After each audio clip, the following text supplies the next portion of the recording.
La question de l'environnement sous un prisme tout à fait particulier, parce que vous l'abordez sous le prisme de la sécurité. Vous faites un lien absolu entre environnement et sécurité. D'ailleurs, vous dites que les militaires aujourd'hui appréhendent mieux ces questions que bien des décideurs politiques. Et pas que. Bonjour à tous. Merci beaucoup.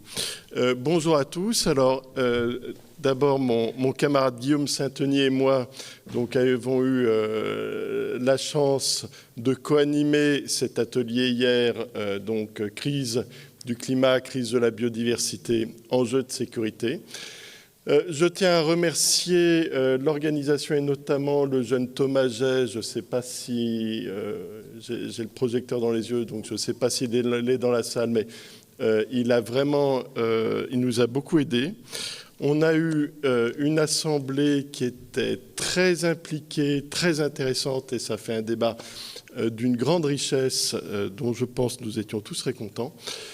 Et justement, j'entends depuis les travaux d'hier après-midi et les restitutions de ce matin, notamment l'atelier défense, des échos tout à fait étonnants avec les travaux que nous avons menés hier. Et j'aimerais juste citer très brièvement les propos du général Thierry Burkhardt, chef d'état-major des armées, le plus haut gradé de l'armée française, le plus haut responsable militaire français. Donc nous sommes le 31 août 2024. Ces propos remontent au 28 août 2024, il y a 3 jours. Donc pour Thierry Burkhardt, chef d'état-major des armées, parmi les facteurs stratégiques essentiels des années à venir, le changement climatique est un catalyseur de chaos en termes de guerre, d'accès aux ressources, de déplacement de population et de famine. C'est intéressant.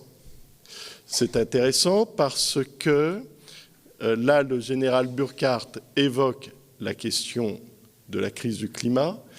Avec Guillaume Sainteny et les personnes qui étaient présentes dans l'atelier, nous avons mis en évidence que, bien entendu, la crise du climat et la crise de la biodiversité, évidemment, sont profondément conjointes et s'aggravent l'une l'autre.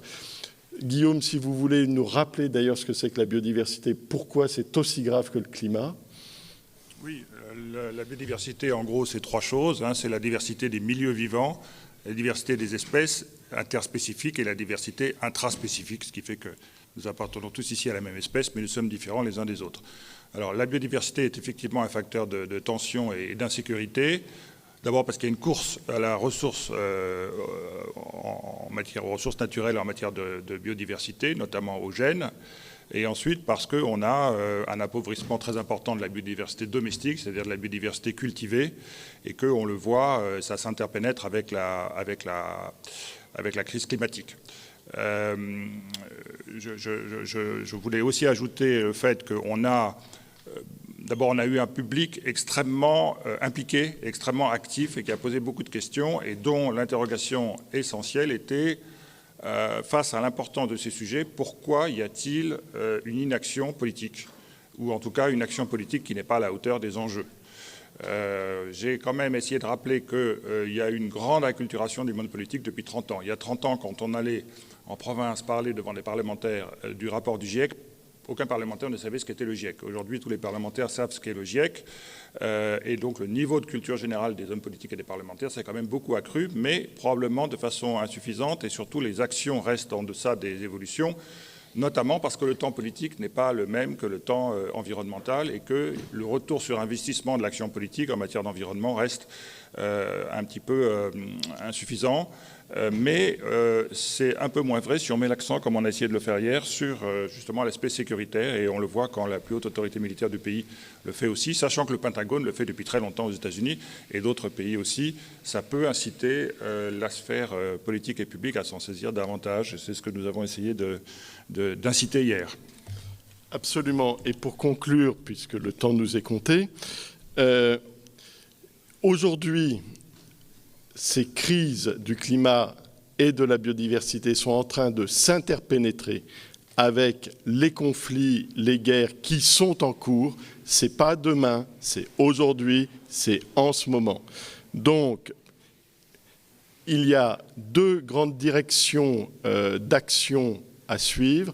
D'une part, renforcer la recherche, mais aussi la décloisonner entre les disciplines, les décloisonner entre les États, la décloisonner entre les organisations internationales. Guillaume, vous êtes d'accord?